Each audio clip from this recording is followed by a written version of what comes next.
kaget aku. Selamat sore. Suara sing dene nyeper-nyeper kawan. Suwo langsung tuar. Ayo kudune iki lak ya nek jenenge pembukaan ya ayo. Alus. Nek tandang cleng langsung sugeng dalu, sugeng sonten, sugeng ngewan. Nah, kek ngono kuwi kok langsung piye lah ya. Saking semangate. Karena yo jobe lagi banter ta. Alhamdulillah. Ayo coba baleni. Tadi suwo iki suwo nandang jeng jeng salam budaya apa salam rahayu ngono ora. Coba nang ning nang ning nang ning nang ning nang ning nang ning ning ning nang ning nang ning nang ning nang ning nang nang nang nang ning nang ning nang ning nang nang ning nang ning ning perang rang perang rang.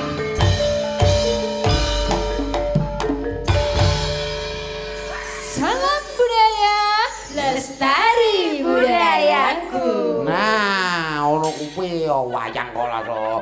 Yeay, kita dengan senam pagi lah kuwi wangun. Mergane semangat Gawane dewe-dewe yo. Wis ciri khasnya sing dari katane ngene iki lho, Mas. Lah ya ciri khas kira ya sing coba gawe ciri khas. Piye? Sesuk pamane kan gawe ciri khas sing ngetren kira ya. Pamane tang tang tang tang jeng jeng jeng. Apa malah kok dene wong. Ya ora apa-apa, wae kan yo saiki sekarang zaman saiki wis bebas berekspresi. Lah iya. Wis ora ono sing ketat-ketat saiki. Wis ora ono dasare ya wis carane negara kita wis bebas dari penyakit-penyakit. Ning walaupun bebas ya tetap berhati-hati. Tetap jaga jarak. Eling lan waspada. Saiki masyarakat lagi do seneng tontonan ning ndi akeh konser. Makane kok ya laris ya, San. Alhamdulillah, kowe apa ya ora laris to, Mak? Kowe ya laris to. Risa barang kira mandeg kok ya padha wae. Yo alhamdulillah karo Elisa kuwi saiki saploke kesenian dibuka kuwi leku EO-ni yo sukses, heeh.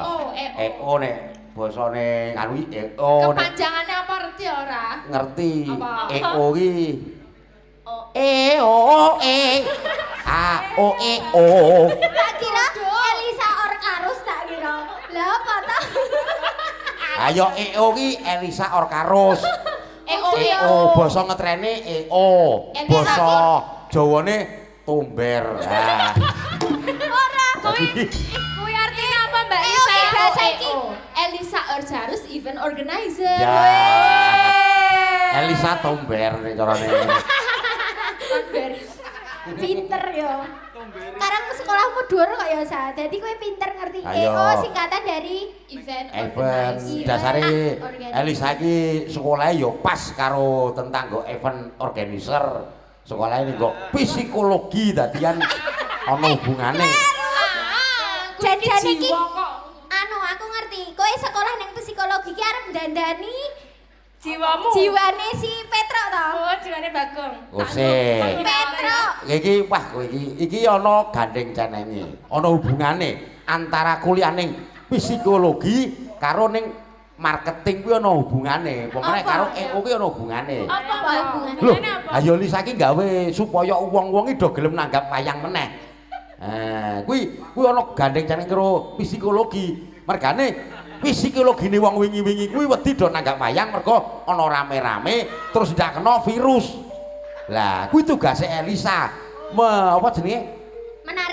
Menarik njuk kuwi mau menambani mempercayakan bahwa saiki wis ora ana apa-apa ngono kuwi. Wadah. Oh, ndasmu ya. Kanan malah. Ya pokoknya aku lagi seneng banget tapi yo piye yo lek manajemen benak dhewe kekeselen ngono lho. Ya yo kudune dibagi kaya gareng karo Oriza kuwi yo ditarik. Ditarik piye? Tarik tambang. Yo ditarik bergabung karo awake dhewe golek konsumen. Sapa sing duwe gawe kepengin rupiah-rupiah kepengin seneng-seneng nanggap apa-apa ya iso ngubungi awake dhewe. Nah, sesuk tak naik marketing marketing jenenge nek misale iso do mayokke engko ada duwe campur sari to duwe campur sari sinden ngetren engko nek mayokke entuk free marketing paman regane 5 juta engko entuk tambah kowe 1 juta wah lumayan ya mbak lumayan to lumayan makanya kudu ditawak-tawakke ben payu event organizer ngono ya siap ya lumayan untuk tambahan Bagong kok kowe iki lagi jedol ki nganti Saka ngene Pak RT. pokoknya tak goleki ya Lah ngapa? Ayo ngurus perizinan to pajake. Perizinan. Lah iya to kabeh iki kudu golek izin to nek arep mengadakan seneng-seneng iki. Oh, Lah arep iya. apa to Mbak Siti? Anu aku arep nyupitke anakku. Saka se anakmu barep kae jenenge sapa kae? Wijang. Wijang. walah wis arep supet tak Wijang. urusane wae ngono Wijang ki biyen wis supet ning pulih meneh. Oh, hati di kok pengen pindah Le motong kurang ngepok. Bisa ana turane malah pulih meneh. ra dadi berarti Lah dadi nduk saiki dipokke. Ngono ngulur dhewe se. Bagong. Hmm. Jarene si Petro ki duwe IO to, dadi iso nganu iso ngacarake acarane awake dhewe. Wah apa? Dijaluki tulung mbok menawa. kok kono gelem pasrahke Petruk wae. karang kanca dhewe mbok menawa ki iso miring regane ngono lho. Truk. Ngene, Truk. Iki ra aku udakara ya sekitar 3 minggu kas lah apa setengah. Sasi kas ki ra aku arep duwe gawe nyupetke si ponakanmu Wijang. Ngono. Ra ya wis gedhe tuwa. Ora apa-apa. Wingi ya wis tak gawane bong supet lek ngono wis gegedhean. Ngono to. Tak kon ngerok meneh. Oh iya. Men ketok cah cilik, iki kuwi kepengin nanggap si Mbah Waluya karo sapa? Mbak Puryanti. Purwanti. Puryanti apa Purwati? Purwanti, Gong. Purwati.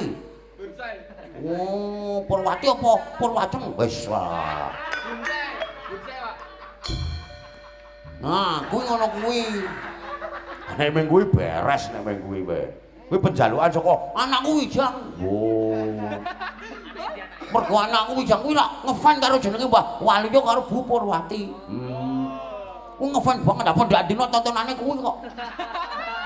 Nek ning kamar, kuwi sebelum turu nyetel YouTube Mbah Waluya. Wow.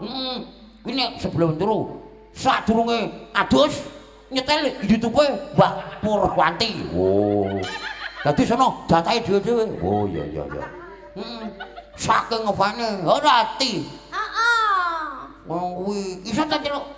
Kok ora ngefans enam-enam ngono to, Mbak? Ben-ben apa-apa ngono kok. Aku ya ora ngerti, malah selerane ki tuwek-tuweke. Lah nek kowe iki selerane Bagong iki kaya ngono.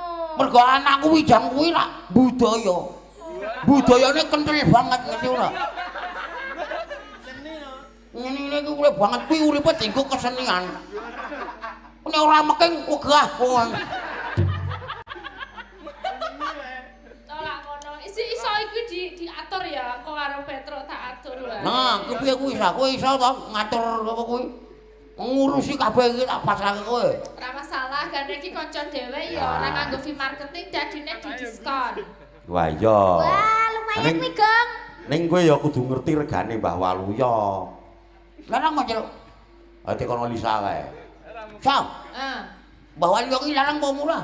ya lumayan nek nggo aku ya murah nek nggo kowe mbah paling ora ya 15 juta Kuwi lokal-lokalan kene 15 juta. heeh Gek duwe duit ora kowe, Gong? dede tenan Kok larang ya? Liyane Mbah. Larang. Iki Sing- lagi Mbak Dienggo anak Waluya. barep ki ya mbok sing Umpama ngene wae men. Bagong. Hmm. Kowe kan duwe manuk to. Ayo duwe kok aja kepiye nek kowe coco nek ora duwe.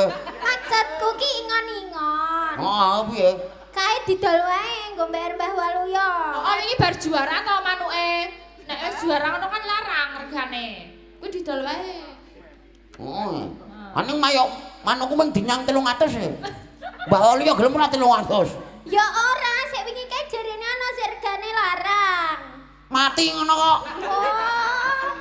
tapi Mbah Waluya ki ora angel kok garek rembuke mbok sakmono nek misale Berarti dijawab Mbah niki ontene sak menten ngono Bisa biasane dinyang ya? Ayo tak pasrahke kowe iso karo Petruk ya. Pak Butuhe Komen manut. oh iki masalah undangan ki tak tulis bintang tamu Mbah Walio karo Ibu Purwati. Wes. gampang kuwi Wah, apian wis. kabeh kok. Iso Hmm. tak urus makane engko nganggo aku channelku wae. Oh ya sing anu Mbak Purwati sing ngubungi kowe tetep wang. Ya engko beres lah Petruk iku kenal banget tok kuwi mbiyen wis tau. Oh aku wis kerep karo Mbak Purwati iki wis kerep biyen. Aku kerep mlaku bareng. Ngono lho. Zaman durung corona biyen. Ya wis saiki nyanyi ora saiki. Ora saiki langsung diloske wae, Ya, goleki. diloske tak Saiki goleki kowe ya, ngurus tak ya saya. urusane